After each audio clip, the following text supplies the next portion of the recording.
ನಿನ್ನೆಯಷ್ಟೇ HY ಮೇಟಿ ನಮ್ಮನ್ನೆಲ್ಲ ಅಗಲಿ ಹೋಗಿದ್ದಾರೆ. ಹಾಗಾದ್ರೆ HY ಮೇಟಿ ಯಾರು, ಅವರ ಜೀವನ ಹೇಗಿತ್ತು ಅನ್ನೋದನ್ನ ಇಂಚಿಂಚು ಈ ವಿಡಿಯೋದಲ್ಲಿ ನೋಡ್ತಾ ಹೋಗೋಣ. ಗ್ರಾಮೀಣ ಪ್ರದೇಶದಿಂದ ಹೆಚ್ಚಿನ ಓದಿಲ್ಲದೆ ರಾಜಕೀಯ ಪಯಣವನ್ನ ಬೆಳೆಸಿದಂತಹ HY ಮೇಟಿ ಅವರು ವಿಧಾನಸೌಧದಲ್ಲದೆ ದೆಹಲಿಯ ಪಾರ್ಲಿಮೆಂಟ್ ಅನ್ನು ಕೂಡ ಪ್ರವೇಶ ಮಾಡಿದ್ರು.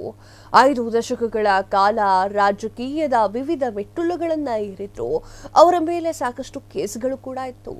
ಸಂಸದರಾಗಿ ದೆಹಲಿಗೆ ಹೋಗಿದ್ರು. ಆದರೆ ಜನ್ಮ ಸ್ಥಳವಾಗಿರುವಂತಹ ತಿಮ್ಮಾಪುರವನ್ನ ಅವರು ಯಾವತ್ತೂ ಮರೆತೇ ಇಲ್ಲ. ಜಿಲ್ಲೆಗೆ ಬಂದಾಗ ನೇರವಾಗಿ ಅವರು ವಾಹನವನ್ನ ತೆಗೆದುಕೊಂಡು ತಿಮ್ಮಾಪುರಕ್ಕೆ ಹೋಗ್ತಾ ಇದ್ರು, ಮನೆಗೆ ಹೋಗ್ತಾ ಇದ್ರು. ಅಲ್ಲಿಂದ ಕ್ಷೇತ್ರವನ್ನು ನೋಡ್ತಾ ಇದ್ರು, ಜಿಲ್ಲೆಯಲ್ಲಿ ನೋಡ್ತಾ ಇದ್ರು. ಅಂದ್ರೆ ಬಿಲ್ಕರೂರ ಮಂಡಲ ಪಂಚಾಯಿತಿ ಸದಸ್ಯರಾಗಿ ರಾಜಕೀಯ ಜೀವನಕ್ಕೆ ಕಾಲಿಟ್ಟಿದ್ದನ್ನು ಅವರು ಎಂದೂ ಕೂಡ ಮರ್ತಿಲ್ಲ. PLD ಬ್ಯಾಂಕ್ ನಿರ್ದೇಶಕರಾಗಿದ್ರು, BDCC ನಿರ್ದೇಶಕರು ಕೂಡ ಆಗಿದ್ರು. ಇದರ ಮೂಲಕ ಸಹಕಾರ ರಂಗದಲ್ಲೂ ಕೂಡ ಹೆಚ್ಚಿನ ಹೆಜ್ಜೆಯನ್ನ ಇಟ್ಟಿದ್ರು.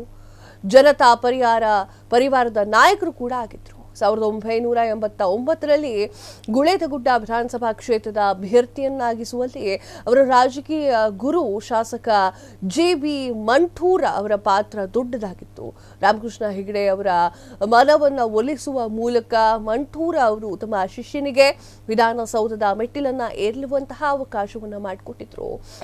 ಮುಂದೆ ಅವರು ಲೋಕಸಭೆಗೂ ಕೂಡ ಹೋಗ್ತಾರೆ.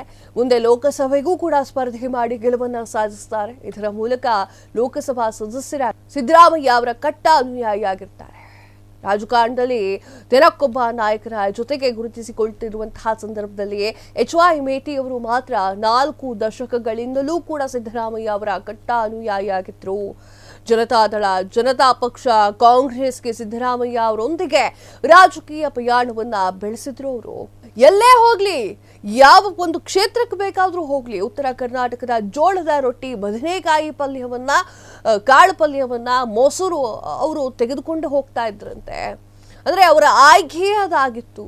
ದೆಹಲಿಗೆ ತಮ್ಮ ಜೊತೆಗೆ ರೊಟ್ಟಿ ತೆಗೆದುಕೊಂಡು ಕೂಡ ಹೋಗಿದ್ರು ಅಂತ ಹೇಳಿ ಹಲವರು ಇದರ ವಿಚಾರವನ್ನ ಸ್ಮರಿಸ್ತಾ ಇರ್ತಾರೆ. ಏನೇ ಆದ್ರೂ ಕೂಡ ಈಗ ಮೇಟಿ ಅವರು ನಮ್ಮೊಂದಿಗೆ ಇಲ್ಲ.